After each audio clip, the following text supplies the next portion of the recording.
The institution of marriage in Islam has conditions and requirements that need to be met before the marriage is valid, such as permission from the guardian of the woman. Similarly, the rights and duties that are an obligation for both the man and a woman in an Islamic marriage are also derived from the Qur'an and Sunnah as well. But what happens when liberalism enters into even the realm of marriage? Meaning the concept of marriage in Islam and the concept of marriage in the liberal world are polar opposites. And so what happens to the Muslims who open the door to this ideology of liberalism and have become affected by it, whether it be the man or the woman, or in general even in the societies that we may be living in, when liberalism and the freedom to do as you please and act as you please, and morality has no source from what, in terms of a reference point, what is right and wrong does not come from what Allah Himself has revealed, the creator of all things, but rather whatever we wish and desire. What happens to marriage in that situation?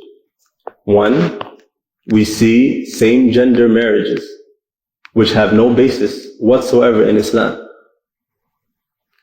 Two, we have role reversals, meaning the role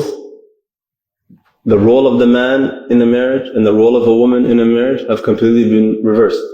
Or, even worse, the complete elimination of roles altogether.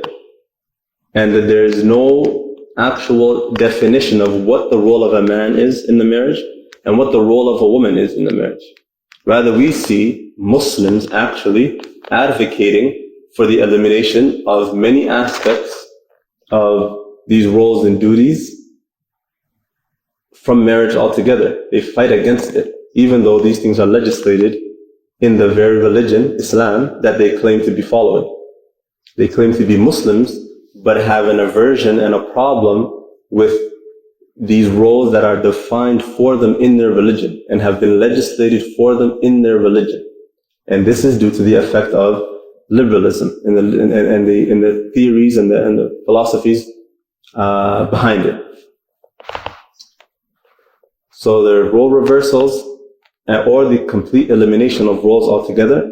And the way marriage is to be in accordance with Islam is seen as backward and even oppressive.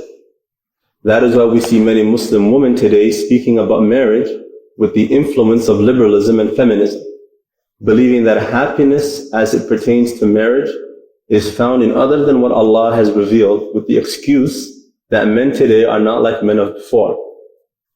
However, in reality, they have just been affected by the liberalist and feminist ideology, so much so that they do not even realize. For example, the concept of obeying the husband is foreign to them now, even though this is an obligation in the deen. But what causes someone to dislike that so much? It is the influence of liberalism. When you're told that you are free to do as you please, and that whatever is correct is not connected to Allah subhanahu wa ta'ala and what He has legislated, this is what breeds this type of attitude towards the rulings found within Islam. They believe that they are equals with men and advocate for equality in every matter. However, they do not know that Islam actually is not a religion of equality.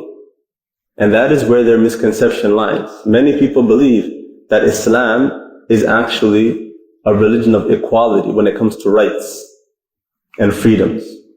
And that is incorrect. Rather, Islam is a religion of justice. And there's a difference between justice and equality. Equality in every single aspect of life, between man and woman or otherwise, in actuality does not bring about justice in every affair. Now, Islam does have equality when it comes to rewarding for actions.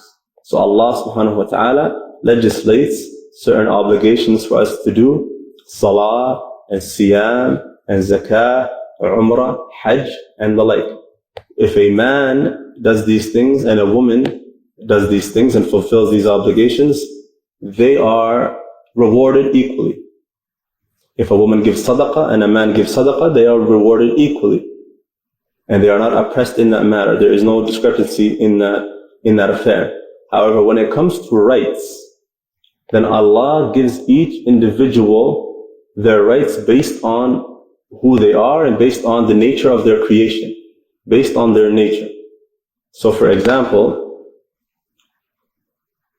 there are days within the month where a woman gets her menstruation or her cycle, and therefore she does not pray during that time. And that is due to how she was created. However, for men do not get menstruation, and therefore they do not miss salah. However, if we were to advocate for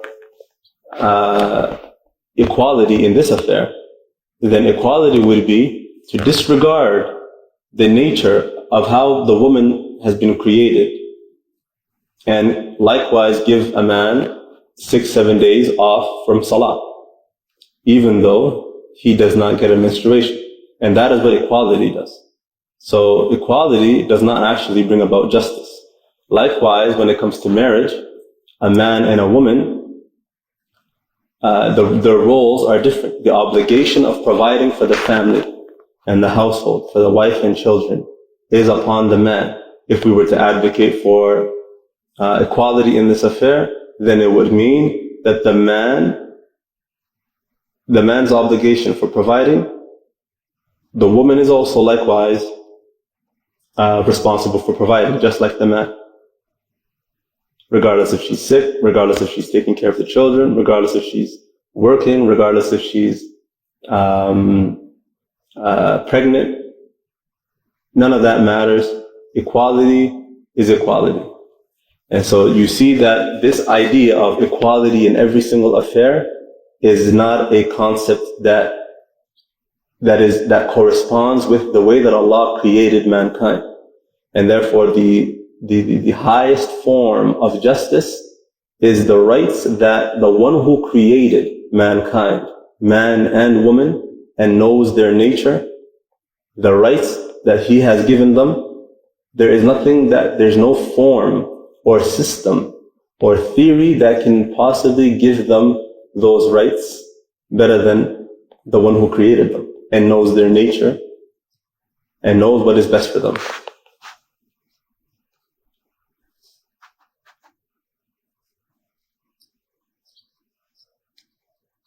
Another effect of liberalism as it pertains to the institution of marriage is the fact that one must not be married, it is not a must that one be married before having children, since of course morality and right and wrong is based on the individual's freedoms and not derived from what Allah forbids and deems to be immoral.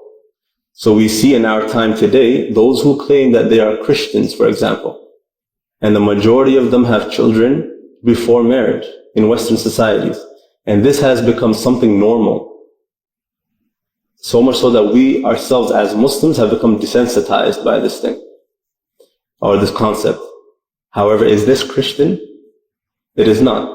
We also see this increasing within Muslims as well. It has become somewhat of a trend or fashion nowadays to just go on a vacation somewhere, have quote unquote fun, and become pregnant by a stranger, and if that wasn't bad enough, then post it all over social media, only to have a bunch of other Muslims praising it and glorifying it.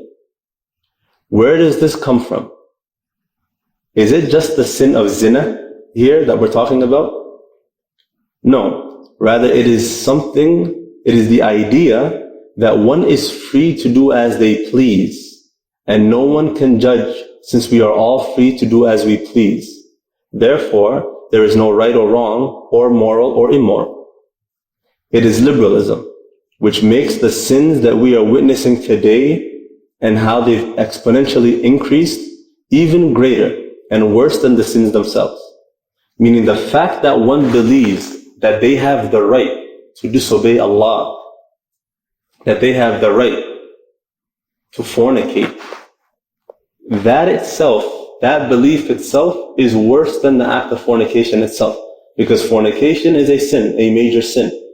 However, believing that you have the right to do so is kufr. And that is what liberalism does. Unfortunately though, many of those who hold these opinions don't know what it is that they're believing or what it is that they follow. They have no idea that these principles and ideas that they have, that they've been affected with by way of liberalism, because of living in these societies, they don't know that these things actually remove them from the fold of Islam. La hawla wa la quwwata illa billah.